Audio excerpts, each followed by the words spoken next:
Pregador civilizado, Leonard Ravenhill.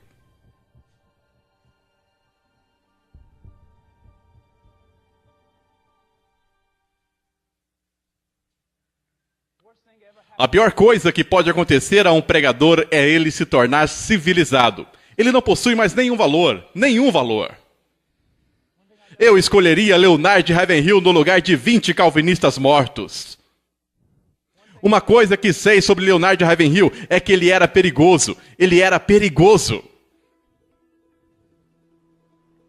Atualmente, considere sadicamente, se você disser que as pessoas devem tomar a cruz, isso será vão. Não diga aos jovens sobre a cruz, isso irá desencorajá-los. O quê? Eu sugerindo que Jesus não era esperto?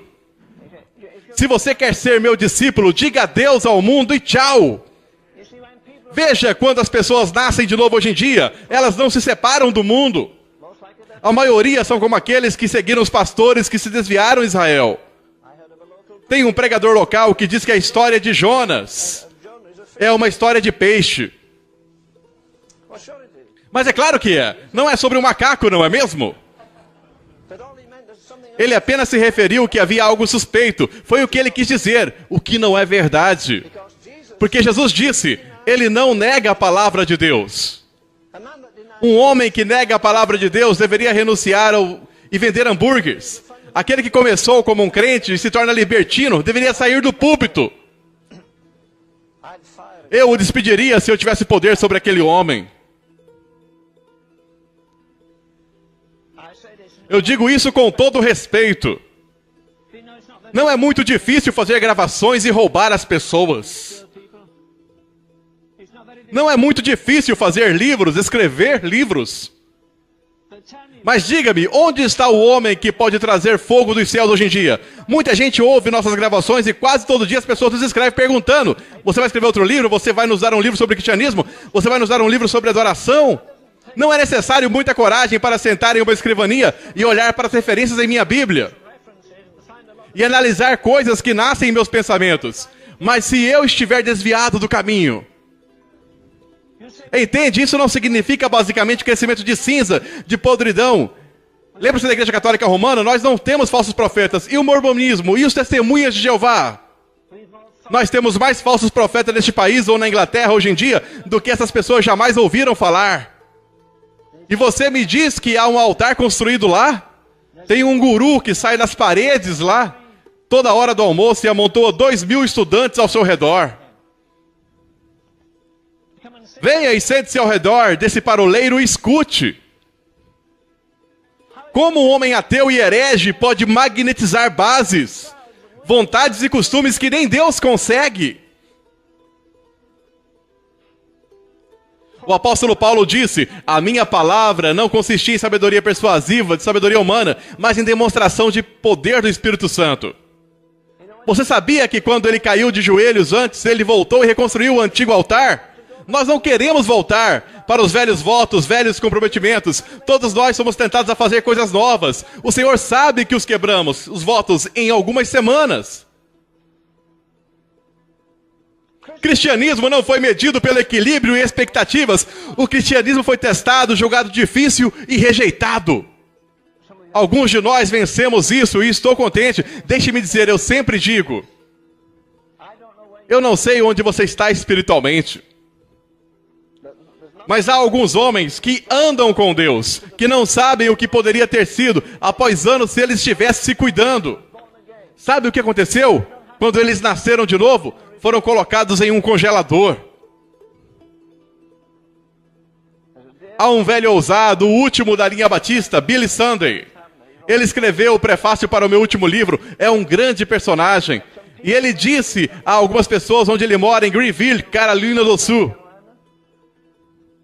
Ele disse isso vivendo no século passado. Ele disse, um homem não pode vender congeladores, pois o mundo está lotado de cubos de gelo. E ele disse, é isso que você faz com um congelador. Você pega a sua tomada e liga, mas não tem energia. Então ele não ganhou muito. Mas posso até imitá-lo no que ele disse. O meu país.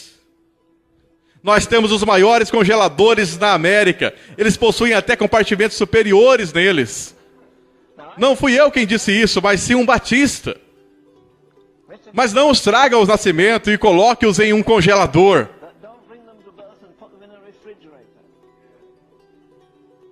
A igreja nunca teve tanto equipamento quanto agora e nunca teve tão pouco poder. Nunca teve tão pouca unção. Nunca tão poucos milagres, nunca tão pouco a presença de Deus. Como eu disse antes, qual foi a última vez que você trocou seu café da manhã de domingo para ir à igreja? Oh, bela maravilha, majestade de Deus, glória de Deus, onipotência de Deus. Nós sabíamos o que aconteceria, levanta, senta, aí vem outra cantoria, sente-se um pouco mais. Agora o cubo está secando, coloque mais gelo dentro dele. E agora temos um novo pesar. Temos profetas que gastam o tempo que seria necessário para despertar o mundo jogando conversa fora.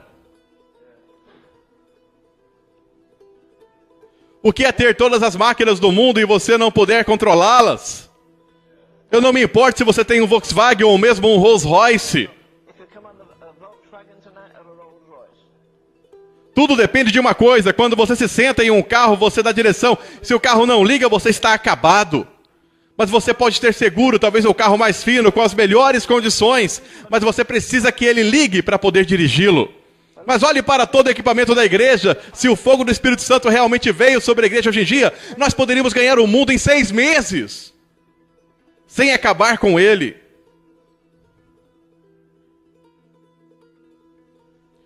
Eu fico um pouco hostil com diáconos e pastores que decoram alguns pontos e as pronunciam em escolas bíblicas. Mas não leram a Bíblia mais que uma vez por semana. E alguns de vocês vieram de lares que não têm costume de ler a Bíblia diariamente. Então, por que lançar pedra nos russos ou em qualquer outro? O julgamento deve começar na casa de Deus. Não é o meu irmão, minha irmã, é eu, ó Deus, que precisa orar. Este homem foi açoitado 195 vezes.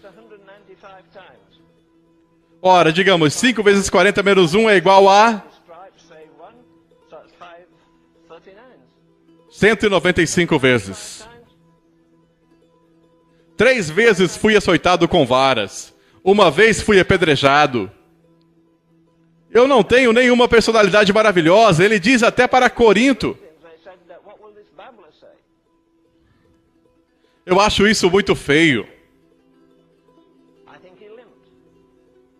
Eu acredito que ele tinha que passar por isso, ser apedrejado, açoitado, quebrado. Em trabalhos e fadiga, em vigília muitas vezes, em fome e sede, em jejum muitas vezes, com frio e nudez. Vamos lá, relaxe, tome um pouco de vinho. Quem diz isso está fugindo dos sofrimentos de Cristo. Ele murmura sobre isso? Não.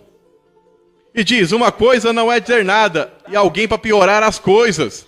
Te coloca em um buraco fétido e te deixa lá por dias, semanas, meses e anos. Mas ele diz, a coisa que mais me machuca é isso.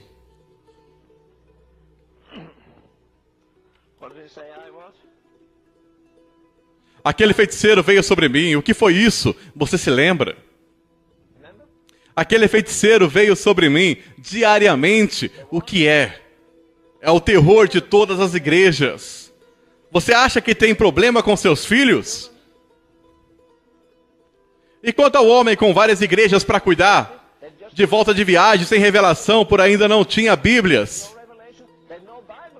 Deus tem pena de nós. Primeira sexta-noite aqui eu preguei sobre Elias. E quando penso naquele homem e em tudo o que ele fez,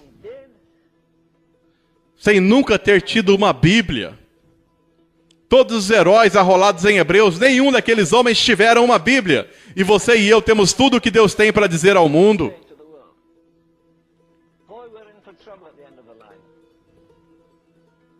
Eu gosto do hino, que firme alicerce. Tudo o que ele poderia ter dito a você, ele já disse. Mas eis um homem que diariamente visava a eternidade. Isso é o que ele diz no capítulo que lemos de 2 Coríntios 5. O amor de Cristo nos constrange, e sabendo o temor que se deve ao Senhor. Nada desse amor sentimental e comercial. Deus é justo e santo. Deus fez um grande investimento em você. I got saved at 14, I'm 84, almost 85. So I've been 70 years, I've seen all kinds of tragedies in the church, wars and rumors of wars, popular men going popular and so forth. But keep looking unto Jesus and reading the Word and remembering these old paths that my daddy used to talk about so much. And all the other looks like trivia. Deus seja louvado.